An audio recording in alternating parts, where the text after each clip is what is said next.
Hello, everybody, and welcome to the Wrestling Republic podcast. We are back this week, and we're going to be talking about a variety of things, including our NXT Takeover Predictions. And I'm, as always, joined here today by the man who once pinned Becky Lynch, got trained by Finn Balor, and shared a pint with Keith Lee. Carl Kinahan, how are you today, Carl? Very good. What more can a man want in life? That's all I can say. Right, we're going to get straight into it today, and the first thing we're going to talk about is the very controversial article which was posted on WrestlingRepublic.com this week by Ignacio Pinalez, I believe. Yeah, Ignacio Pinalez. And this article was titled, "Honestly, Chris Jericho is the downfall of all elite wrestling." And this instantly created a huge backlash online. I mean, controversy creates cash, but nevertheless, people were not happy about this. A lot of people disagreed with it. Now, we've talked about this a lot, right? Everybody has their opinions, and that's important, right? In the world, that's an important thing to happen. But essentially, what Ignacio was saying here is, I'll read some of the article out now. To establish legitimacy, AEW needed a recognizable world champion, and that was originally Chris Jericho. And later in the article, he went on to talk about how a lot of people in AEW have creative freedom, and Chris Jericho is one of those names. Now, he's saying here, everyone in my circle knows how proud I am to be a wrestling fan, but nothing has made me think twice about sharing that part of my life than Chris Jericho's booking. From orange juice matches to stadium stampedes, bad comedy sketches, to desperately seeking validation from fans and his peers by having them recruit his awful theme every time he comes to the ring. And that might be the most controversial part. Chris Jericho has been and will continue to be the downfall of all elite wrestling. Now, straight off the bat, I massively disagree with the theme part. Chris Jericho's theme is fantastic. I want to put that out there first. But if you take away that big statement about the theme song, do you agree with it, Carl?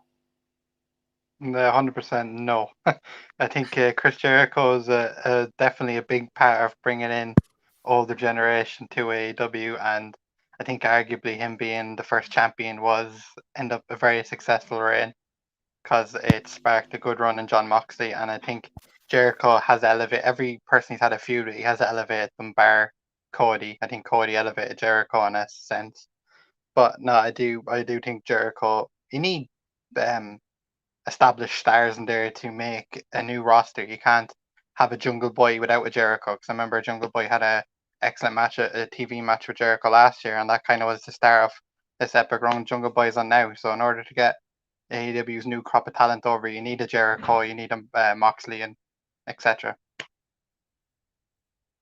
Yeah, and that's a really, really good point there because of course he had was it a 20-minute? Always it was something like 10 minutes. 10 minutes or something. Yeah, Can he last 10 minutes with Jericho? Limit, yeah. And that, of course, got Jungle Boy massively over. So that is that is a very solid point. And you do need people, like you said, like the Chris Jerichos, like the Moxies of this world, to really elevate the young talent and to bring in essentially viewers. But I think the point here from Ignacio was more that he shouldn't be given as much, at least the creative freedom he's been given, the ideas that he's done should not have been pitched, essentially, such as the Mosa Mayhem match, the Stadium Stampede, and I can understand that, but both of those matches, I wasn't a fan of the Mimosa Mayhem match, actually, but especially Stadium Stampede last year, right? It was in the middle of a pandemic. they had to go more sports entertainment, and they did, and it worked. I remember I absolutely loved it, and that was the first time in about a month or so. Last year's Stadium Stampede, because it was about a month or two into the pandemic, and it was the first time since the pandemic started that I thought, hang on, actually, great stuff can be done without a crowd, because up to that point, every match I was watching, I was just thinking to myself, this would be so much better with a crowd. But that match, it would have been worse with a crowd for the most part. So I can understand that. Did you enjoy the Mimosa Mayhem match? I seen the purpose of it because I didn't think Jericho wanted to lose clean to Orange Cassidy on pay-per-view. So I think that was a way to elevate Cassidy and also not Jericho look strong. But in terms of creative freedom, like Jericho's created so many match types. He's created Money in the Bank. He's created stuff like that in previous years. So you can't take away the creative freedom because arguably Money in the Bank's one of the best pay-per-views of the year and Jericho made that match. Like that's his idea. So you can't not say hasn't like too bad. Even Stadium Peen was perfect for the time. I think having it this year was a bit of a mistake, but last year is a stroke of genius. Yeah, I think because of the way they did it this year, where it was almost like, as long as they don't do it next year now, right? But the way they did it this year was almost representing them leaving the pandemic era and coming back to the fans. So I like that. If they do it again next year, I'm not being so positive about it. But I didn't even mind it this year, to be honest. But something you just mentioned there about Money in the Bank, right?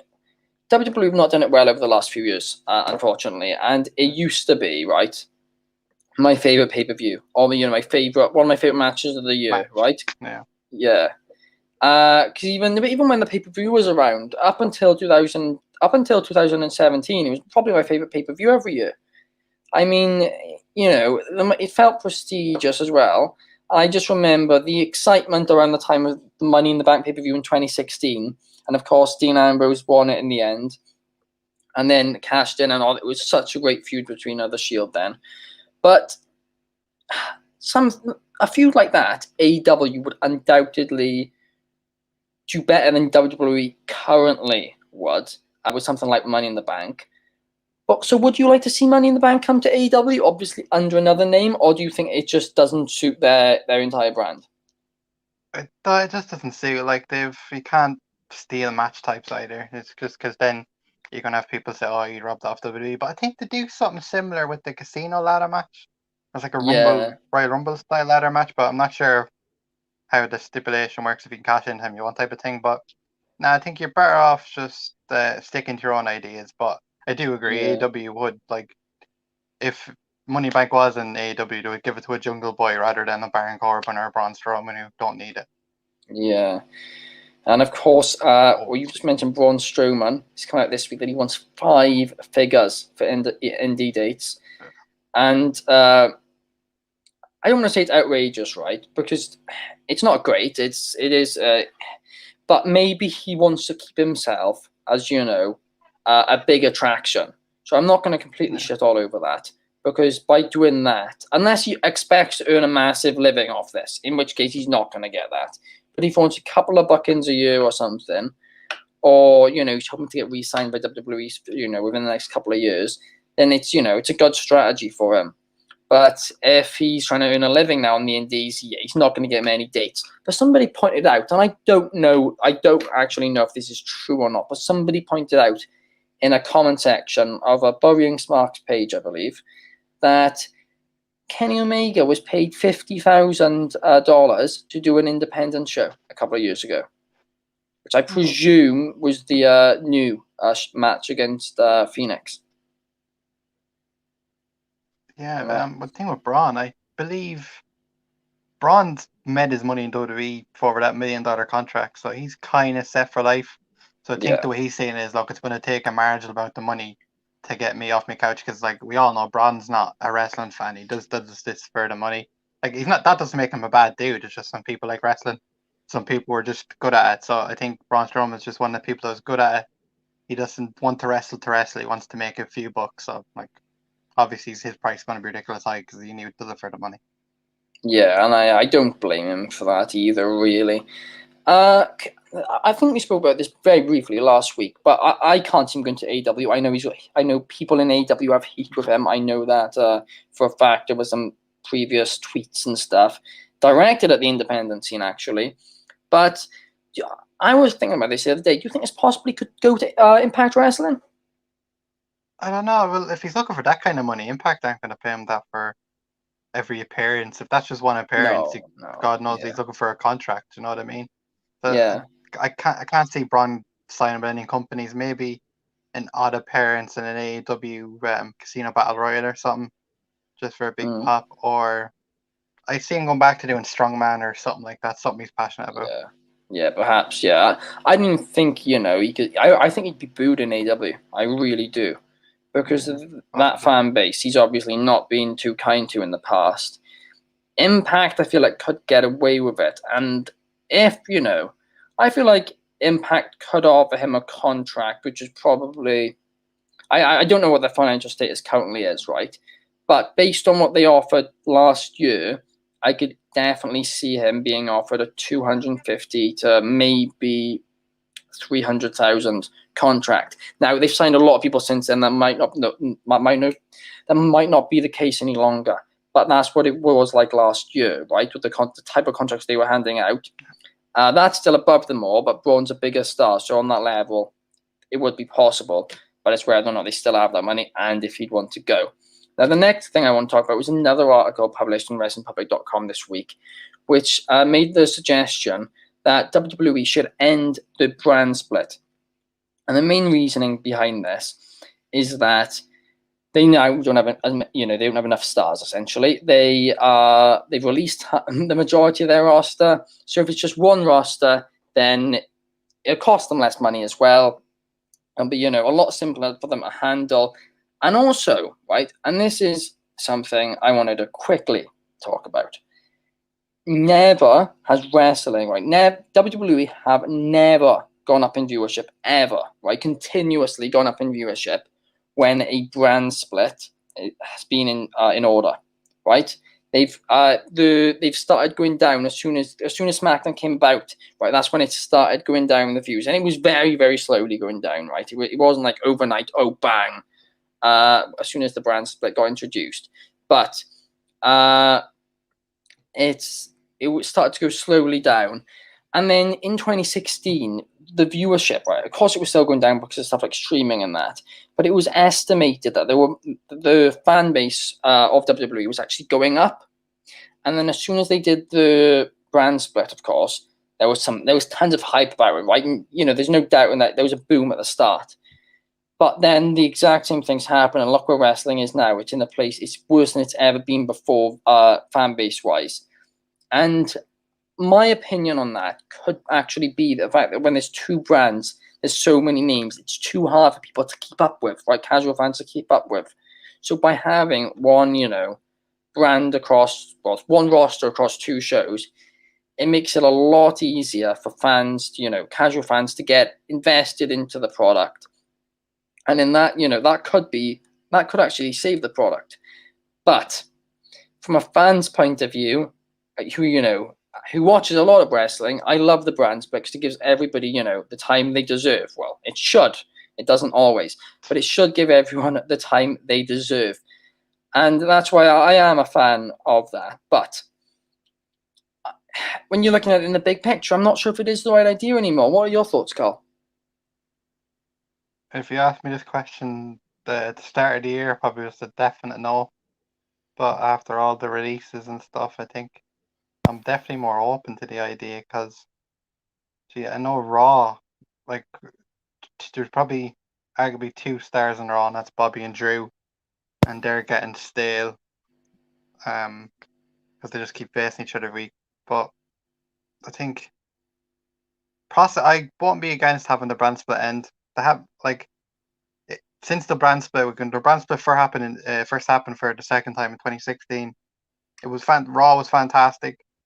SmackDown was fantastic. It was a really good time in WWE when the brand split first happened, but it's slowly been gotten worse. And I genuinely think it would help WWE because that way they just have to focus. I know it's two separate shows, but they kind of just have to focus on the one show Yeah. because it's just an extended version. And that way everything be more coherent and the stories might improve rather than because I think SmackDown is better than Raw, but as we said before, it's just Roman's better than everything, and SmackDown's okay. So I think if you just have all the same writers in one room, it might work out better than having Raw be a different show to SmackDown. Because I think the reasons why it was so good, it's because back that years ago they felt pure different. SmackDown felt like a complete different show to Raw, but now I just find they're very, very similar. Just SmackDown does a better job of it. Yeah, it's actually basically the exact same writing team now. There's very few differences at all. The difference with the Roman storyline is, I'm not certain on everyone who's involved, right? But it's Heyman, I believe Vince is involved. I don't actually think Pritchard's involved at all, and Roman himself, and it's done behind closed doors, right? So the writing team don't actually know what's going on with that, and it's seemingly booked in advance, which of course is great, and that's one of the reasons why it's been so good. The effort they put into that storyline, they should put into everything, right? But let me also just suggest this, right? The issue, and I think WWE have actually tried to do it a bit more over the last couple of years, right? Is if you have two brands, you can only have a couple of top stars on each brand, right? Because on the poster, you can't fit on 20 people, right? Or, big on the front of it. And casual fans need, only a few names people to connect with. And that's why if you have two different brands, you obviously can only have a couple of stars on each one. If you have if you just have one brand, one roster over two brands, then you can have a bigger title picture and bigger stars in general. Now, of course, that gives some of the smaller names less of a chance, right? And big shocks and stuff probably won't have as much. Things such as the Kofi title reign, Jinder Mahal title reign, both probably wouldn't have happened if it was one roster. But it's getting to the point I've got to look at this from a business perspective somewhat, right? Clearly, when that's happening, when there's two separate brands, casual fans aren't getting involved. So perhaps it is time, and even though it's gutting for some of us hardcore wrestling fans, it probably is time for them to, I don't want to say give, this the less popular guys, or the guys they don't come in and they push straight away. I don't want to say that can never happen. Look, Daniel Bryan did it when there was there wasn't a brand split when Daniel Bryan did it, was there? No, he came No, in there 2010, wasn't. so no, I was there was, because he of course had both the championships, but so it's possible that people can just come in and shock things can happen, but yes, it decreases the chances of them by a lot, but it would make it a lot more easy for casual fans to get involved. It would boost the ratings and therefore boost the money, and long term that would probably offer probably a better product, because there'd be more money going into the product. And I think that's why I'm actually for the man and the brand split, if I'm being completely honest here. And I know that's going to be massively unpopular. I agree, because I think having Raw's lacking stars, or SmackDown have the biggest star. So if you're able to spread Roman across both shows, I think I think Roman will elevate Raw as well as SmackDown. And I think having Drew and Bobby face fresh people will elevate them as well. And plus, I think Kevin Owens could succeed better if he wasn't stuck in a 2-hour show. I think if Kevin Owens on Raw in particular, I think he'd expand more. Even though he wasn't Raw, he didn't do a whole lot. But I think Kevin Owens is too talented not to be a face of the brand. Especially people say his image isn't necessarily WWE, but the dude's lost the hip away. He looks better than he ever has. I think Kevin Owens definitely expand, because I think with being on SmackDown, the limited SmackDown, he's not going to get above Roman. It's not going to happen. So I think he's someone, if he was on Raw, I think now he would be facing Drew and Lashley in the title scene, because they're lacking that type of star power. I think ending the brand split would help people shine more, because then instead of seeing one Ricochet match, you could see two, and then all Ricochet's on stuff a lot type of thing. So I think it definitely will elevate people more, because if you restrict people to time limits, you see Ricochet for 10 minutes a week, how is he going to be a star? But if you see him for 10 minutes, that's 20 minutes of TV time. That's a lot better. Yeah, exactly what you said there. And the only issue is some lower people would be lost in the shuffle, but that's happening anyway, if we're being honest. But talking about somebody who was lost in the shuffle, left the company, and now debuted in All Elite Wrestling this week, Andrade El Igolo is All Elite. What did you think of the debut, Carl? The debut itself, obviously, I don't think it was perfect. Like, No. it just something didn't click. But I'm happy to see Andrade in All Elite Wrestling anyway. To kind of, I wasn't expecting it. I thought he'd be more Mexican scene / Ring of Honor. I didn't think he would sign a contract with another wrestling promotion all the way. I thought he'd be more of an independent guy working Mexican dates and stuff. But I'm happy to be seeing him every week anyway, so I'm not going to be complaining. But I think the debut could have been done better. But I'm actually happy with the Vicky Guerrero partnership. I think that's people forget how good Vicky Guerrero was, like in 2009 to 2012. So I think she's definitely a heat magnet. Geez, shock, Andrade can actually speak English. I don't know why WWE didn't allow him to do it more. Like, I was shocked when I heard that promo. And okay, I'm gonna be real here, right? The reason that segment didn't click for most people is because of Vicky Guerrero. She's really talented. It's a good decision, right? For her coming out and then doing the thing where she screams at work. It gets so much heel heat. It's fantastic. But when you kind of want a big pop for someone, it's not how you get it done. So they were booing. They didn't even hear her say Andrade El Igolo because they were busy booing her.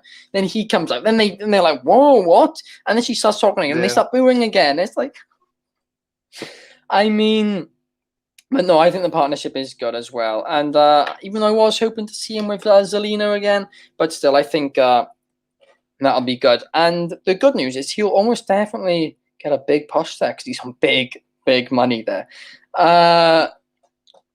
I think he's actually one of the highest paid stars. But already, it's the talks between Tony Khan and him, right? Let me just tell you this: the talks between them were flipping took a lot of time. Let me say that there was a lot of differences between them. I'll tell you this, right? You could tell Ric Flair was involved. You could tell there was some Ric Flair marketing going on. He married into the right family anyway, so he's doing well. Oh gosh, anyway, I'm happy to see him now every week on AEW, presumably. It's a bit complicated where he'll fit into the card because it is a very stacked main event scene there, but they'll have to find a way considering more what he's on. And he's one of the best in the world. He really is. And we're going to see, I think, many classics with him there. Now, will that mean to other people lower down get lost in the shuffle? Like what happened in WWE? Probably yes. But mind you, they're introducing another hour of TV soon as well. So, hopefully everything will be fine. Now, ladies and gentlemen, I'm happy to introduce to you the NXT reviewer for the Wrestling Republic. And he's going to be joining us here today to talk about NXT Takeover, as well as a new segment which we've got coming up in a moment. Ladies and gentlemen, Val Pritchard. How are you, Hello. Val? I'm good. And I'm so happy because I'm here right now. How about you, Val? Nice. How about you? I'm great. Yeah, I'm really great over here. Euros are starting on the weekend. The European. Yeah, come on, England. I'm on Scotland. I have to go for somebody because Ireland are sweet. Oh gosh. I'm actually no. I'm supporting all three of the home nations who are in it. Because my mum's family's Welsh, my dad's family's Scottish, and I'm English. So support all three. So win, but of course, Ben can't lose. Ben can't lose. Yeah. Well, I can and I will. None of them are going to get into the semis, are they? But anyway, we've got we've got a new segment here, right, to talk about what now, right? And I'll share my screen for you guys. You're gonna see it. Right, there we are. So Over the last few weeks, we've had several complaints about this podcast not being scripted enough, and one of those complaints may or may not be from the only guy currently in this call who's not called Ben or Karl, in other words, Val. However, it's time to change all that as we introduce our newest segment where we reveal and talk about all the news across the week. And in this segment, it's definitely not a rip-off of NBC, I promise you. Welcome to Before the Weekend Update. Yay! Hooray! We start off this week's news with the absolute shocking development that WWE creative might not actually know what fans in 2021 want. Who could have believed it? As earlier this week, news broke that Jackson Riker is set for a babyface push on Raw because apparently if there's one thing that's going to bring fans together to root for somebody in 2021, it's being a Trump supporter. WWE recently have announced the fans will finally be returning weekly in July. I feel sorry for the people who have to sit there and watch Raw for 3 hours. Just end up catching COVID. But hey, at least they can cheer for Jackson Riker. I think I'd rather take a shit.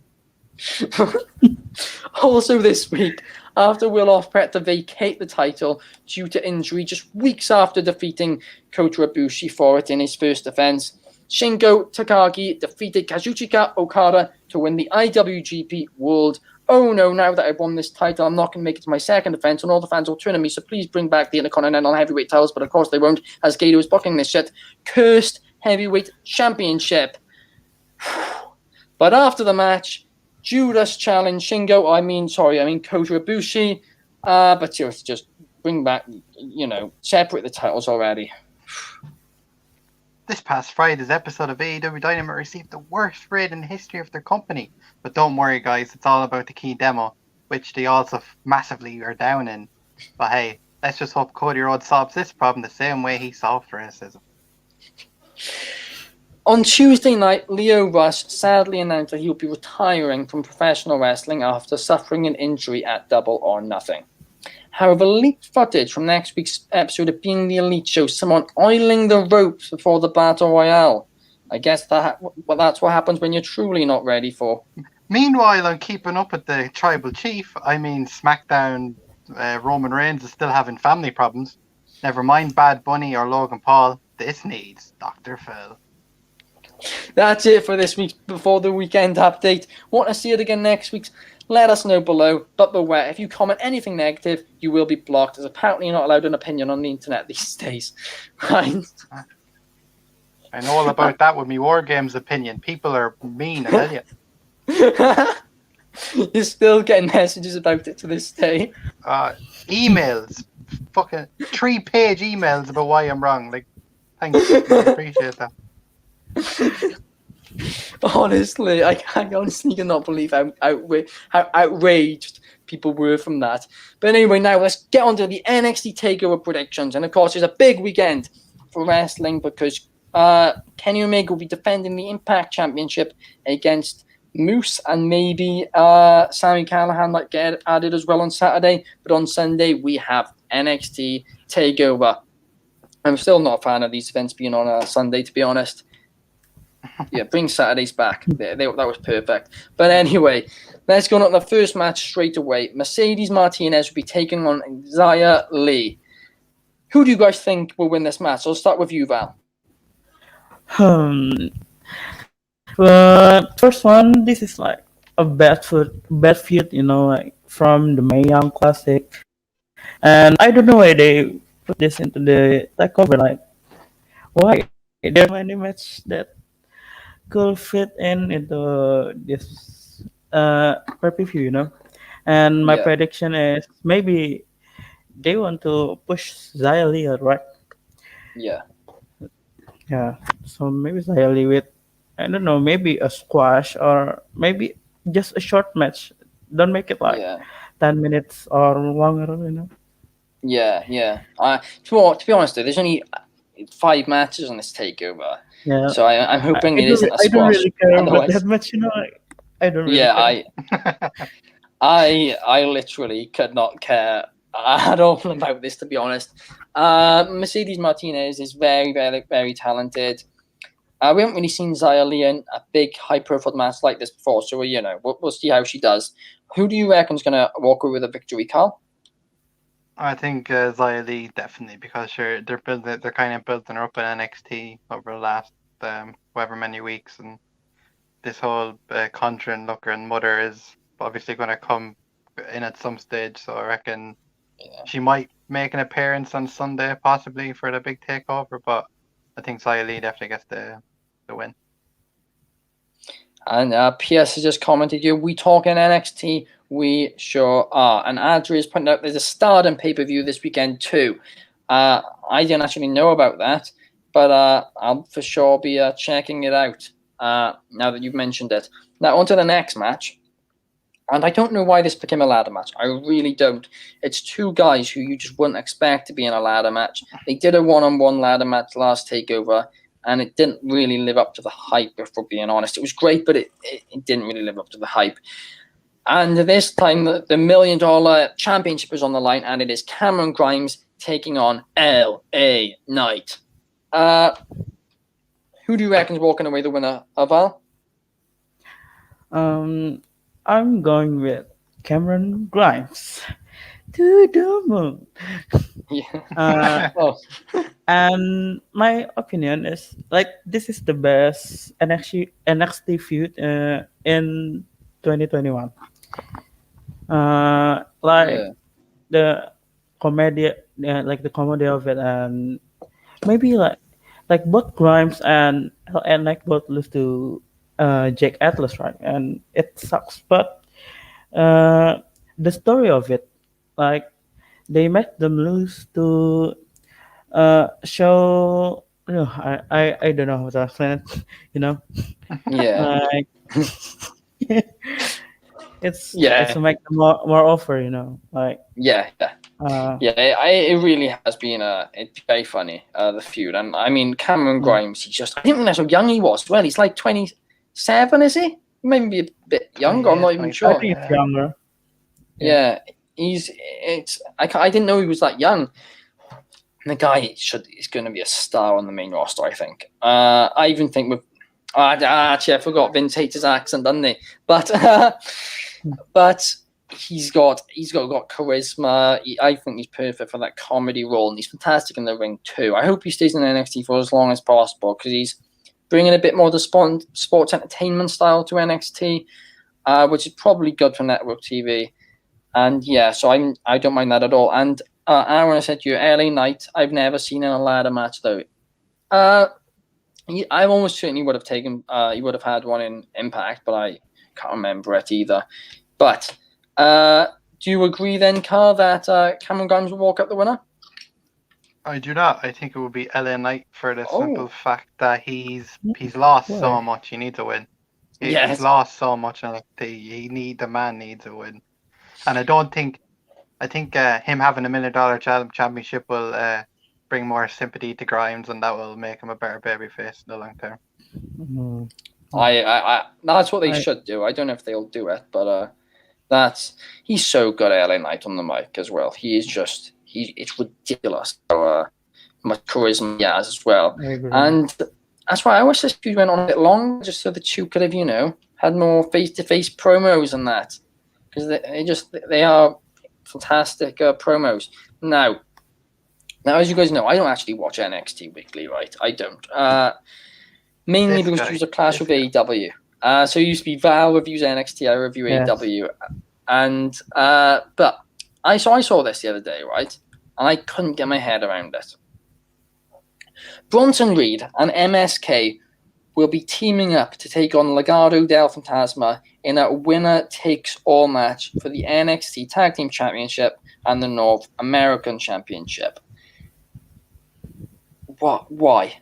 Why comes to mind? I'd understand it if, let's say, one member of Legado del Fantasma held the title or something like that, and they wanted to, one faction to take all.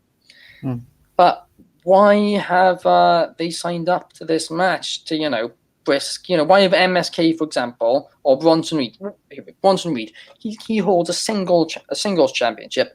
Why is he now wanting to defend it in a 6-man tag team match for no reason? Really, I don't understand why this has happened.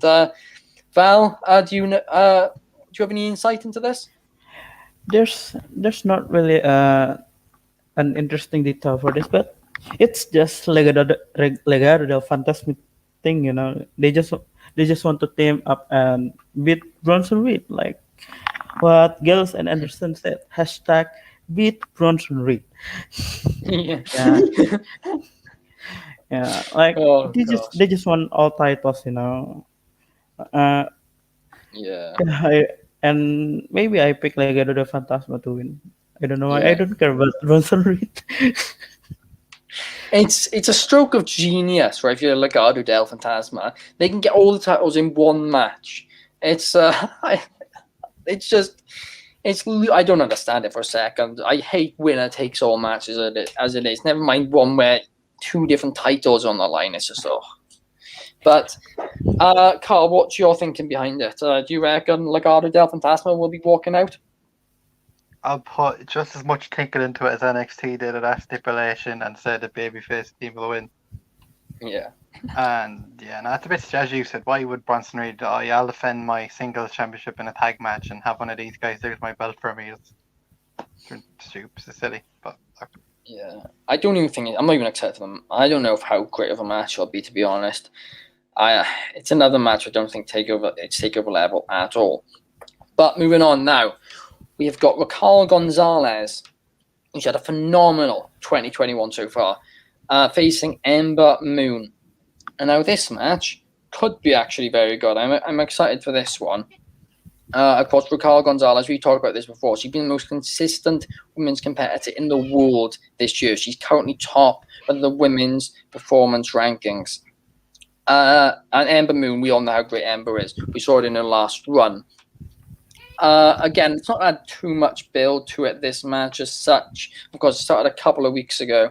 But it's going to be interesting. And it's going to be interesting to see if Dakota Kai gets involved as well. Because, of course, there's some tension between her and Raquel, I understand. What's your prediction for the match, Val? First of all, Raquel Gonzalez is kind of suck, and like her title run has been sucked in my opinion, because like she made so many bullshit decision in NXT, like yesterday. I know she wanted to protect Dakota Kai from Ember Moon hitting the Eclipse, but the disqualification man, like, what the hell? This is not NXT, like it makes the feud more like worse. Like I don't Like I main don't roster. yeah, man roster booking, Yeah. She, I agree with you. Like she's consistent, but her booking just not really good right now. Yeah. That's true. She isn't actually. I don't know. I think she did one must-watch segment essentially since her title reign actually began. It was mainly It's only a beforehand when she was in celebration. a tag team, and then in the build-up to it, that she was really really great. But still, I have hopes with this match, and hopefully on a takeover, these two women will absolutely kill it. Yeah. And based on the fact we've only got 5 matches so far, and quite a few of them don't seem like they'll be given much time. Surely this will get like 20 odd minutes. Hopefully, because recent takeover matches for women have not, which has really been quite annoying. But Carl, can you see Ember Moon dethroning her, or do you think this is just going to be another defense? I think it's another chip off the hat for Gonzalez. I do agree with Val to an extent there. Before she won the title, she's been built up, and she definitely looked more of a threat, and her segments are good and stuff. But I think it's too early in her reign to say it's bad, because she's only champion 2 months, no, 3 months maybe since Mania weekend, and 3 months. Yeah, and this is her second title.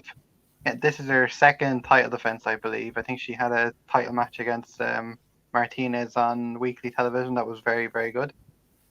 but Oh yeah. I think the end goal is for possibly the next takeover. It might be around SummerSlam. I don't know. The scheduled takeovers have kind of changed since the pandemic, but I think if it's around the SummerSlam weekend, I could see Dakota Kai and Gonzalez having their feud ending or begin their feud for that event. Yeah, that could well be the case. And I've actually got some interesting news. This just clarify, this is not an exclusive, but the rumor going around is that NXT will be returning to because you wrote an article in this, Val, right? They'll be returning to having shows with fans again in Florida, and the way it looked like they were just doing the live events, but apparently they're not returning to Full Sail. Apparently they're done there. Which seemingly looks like they're going to just be touring around Florida, and they'd be touring now NXT essentially, but in smaller venues. So NXT crowds will hopefully be back soon as well, and then so who knows? SummerSlam weekend, maybe they'll run a nearby arena. That wouldn't. UFC preview, please, Carl. Somebody PS is asking for. Is UFC this weekend? Yeah, big event. Leon Edwards is fighting Nate Diaz, flyweight title match, and Izzy's fighting. I forget your man's Verratti, I think. Oh crap! Yeah, no, yeah. I didn't realize that was this weekend. For whatever reason, I actually thought McGregor's fight until last week was the next pay-per-view, but it's the one after this. Yeah, it's in July. Yeah. Yeah, but so I because we're going off topic a bit here, but BT doesn't actually air those ones because pay-per-view. So I thought that the next show will have to miss, but no. This Saturday, I'm excited for that as well. Busy weekend for combat sports. But now we're moving on to the main event, and one of the reasons why this takeover feels so weak is, Pierce said, "I'll be writing my article." Nice, Pierce. And one of the reasons why this takeover feels so weak is the fact that their 5 biggest names are all in this match. And the main event will be an NXT Championship Fatal 5-Way where Karrion Kross will be defending his NXT Championship against Adam Cole, Pete Dunne, Johnny Gargano, and Kyle O'Reilly. Now, anyone could win this. Karrion Kross doesn't have to be pinned. So, one argument is the reason they decided to go for a Fatal 5-Way on a big takeover like this instead of doing a singles match is because they want to take the title off Karrion Kross, right? That would be a logical explanation. And to be honest, that's the only logical explanation, which I'm okay with, because I'm not happy about them doing a Fatal 5-Way in the main event of TakeOver at all. What are your thoughts, Val? Honestly, this match could be awesome, Yeah. But my money is on Karrion Kross. Like, he's so strong. Like, he can use the Saito suplex, like right here, right there. Yeah. And I don't know. I don't see any new champions on Sunday. That's a good point. There's so many rumors. Like, the Kross is $1 million championship. what? Technically, yeah. That could be a new champion. Oh yeah. Well, will be. I mean, like, in the main event, like the rumors say that Karrion Kross will come to main roster after SummerSlam, or I don't know, but I don't see it happening, to be honest. So I don't know, maybe Kross pinning Gargano and win. I don't really have any big prediction for it. Yeah. Especially with recent cuts and stuff, I wouldn't be surprised if they do actually call Kross up relatively soon, well, basically now, and then just some vignettes until fans return or whatever, and have him return in front of fans. But so that for that reason, I think he might lose here. But at the same time, the fact that the $1 million championship, the fact that they're doing the $1 million championship on this show, does actually make me think that they put that there to crown a champion, right? Instead of just giving it to Grimes or whatever. They've done that on this show just so they can have one title change. And that's obviously a rule in WWE shows. Now and again it gets broken, but for the most part, one title always takes place on any NXT Takeover or whatever. So that, that would make sense to me that perhaps they don't actually, the title doesn't change hands in the main event. But what do you think, Carl? Who are you predicting? Although it is a 5-way match, they've actually built this match really, really well. They built this match really well. I think Adam Cole just since he came back 2 weeks ago, he just injected something into this main event scene that just elevated to getting the old NXT vibes again off it, just from Adam Cole in general. So I do think the Fatal 5-way is a way to get the belt off Cross, and I see Adam Cole becoming a 2-time NXT champion for the simple fact of continuing the Kyle O'Reilly and Adam Cole feud for a bit longer. I'd be very much for that if they give it back to Cole, and they could have the big conclusion of between the two in front of fans. I'd absolutely love that. I feel like that would be a perfect way to end it. But I don't know. The